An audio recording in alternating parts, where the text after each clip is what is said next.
ఈ ఆపర్చునిటీ ఇచ్చినటువంటి sub collector గారికి, అలాగే ఏడీ గారికి, ఉన్న స్టేజ్ పైన ఉన్నటువంటి అందరు తహసీల్దార్స్కి, ఇక్కడ అటెండ్ అయినటువంటి తోటి మిత్రులు, అలాగే విఆర్ఓలు, విఆర్స్లు, ఆర్ఎస్డిటీలు, డిప్యూటీ తహసీల్దార్ అందరికీ కూడా స్వాగతం. మొన్న అడిషనల్ సిసిఎల్ఏ గారు రివ్యూ మీటింగ్ కండక్ట్ చేశారు, బీసీ తీసుకున్నారు. బీసీలో సార్ చెప్పిన విషయం ఏంటంటే, రీసర్వే అనేది స్టేట్ మొత్తం కూడా ఒక ప్రాజెక్ట్గా తీసుకుంటే దాని యొక్క ఫస్ట్ ఫేజ్లో ఉన్నటువంటి విలేజెస్ అనేది చాలా లేట్గా జరుగుతున్నాయి అనేది కొంచెం అసహనం వ్యక్తం చేశారు. బట్ దాంట్లో ఆయన చెప్పిన ఇంకొక పాయింట్ ఏంటంటే, ఇన్ టైంలో ప్రతి యాక్టివిటీ కూడా ఖచ్చితంగా జరగాలి అని చెప్పనేసి చెప్పడం జరిగింది.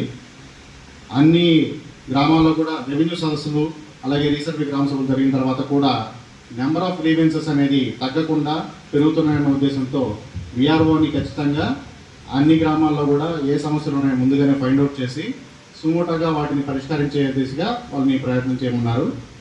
తర్వాత హౌస్ సైట్స్ కానీ ఎంక్రోచ్మెంట్స్ కానీ ఏమైనా ఉంటే వాటిని ఫైండ్ అవుట్ చేసి ఎలిజిబుల్ క్యాండిడేట్స్కి ఇవ్వడం, లేదా యాజ్ పర్ గైడ్లైన్స్ ప్రకారంగా రెజ్యూమ్ చేసుకోవడం అనే దాని మీద చర్యలు తీసుకోవాల్సిందిగా చెప్పారు.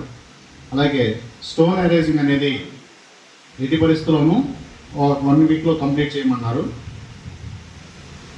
అలాగే ఫస్ట్ ఫేజ్ విలేజెస్లో 13 నోటిఫికేషన్ అనేది ఈ మంత్ 30th కల్లా కూడా అన్ని విలేజెస్కి కూడా ఇవ్వాలి అని చెప్పారు.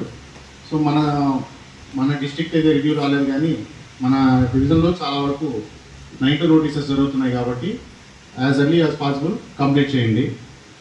13 నోటిఫికేషన్ కంప్లీట్ అయిన తర్వాత అందరు తహసీల్దార్స్ని ఎంఎస్ నుంచి, అలాగే ఆర్ఎస్డిటీ నుంచి డిస్ప్యూట్ ఫ్రీ విలేజ్ కింద సర్టిఫికేట్ తీసుకొని ఆ సర్టిఫికేట్ని సిసిఎల్ఏ గారికి కూడా పంపాల్సిందిగా ఆయన ఆ రోజు ఆదేశించారు. అలాగే సెకండ్ ఫేజ్ విలేజ్కి సంబంధించి ప్రతి విలేజ్లో కూడా మనకు ప్రీ సర్వే యాక్టివిటీస్ అనేవి ఖచ్చితంగా జరగాలని చెప్పారు. సో ప్రీ సర్వే యాక్టివిటీస్లో మనం విలేజ్ బౌండరీ ఫిక్స్ చేసుకోవడం, అలాగే టీమ్స్ని ఏర్పాటు చేసుకోవడం, FPOLR చేసుకోవడం, ఇవన్నీ కూడా విదిన్ టైంలో జరగాలన్నారు. వాటికి అన్నిటికీ కూడా స్ట్రిక్ట్గా టైం లైన్స్ అనేవి ఫిక్స్ చేశారు. FPOLR అనేది సెకండ్ ఫేజ్ విలేజెస్కి మే 15వ తారీఖు తర్వాత వర్క్ చేయరు అని చెప్పడం జరిగింది. అలాగే ఏవైనా కూడా మనకు ఇచ్చిన టైం షెడ్యూల్ని దాటి వెళ్తే సిస్టమ్ జనరేటెడ్గా షోకాజ్ నోటీసెస్ కూడా కన్సర్న్ వాళ్ళకి ఇస్తామని చెప్పడం జరిగింది. సో 15వ తారీఖు లోపు FPOLR సెకండ్ ఫేజ్ విలేజెస్ అన్నీ కూడా కంప్లీట్ చేయాలి.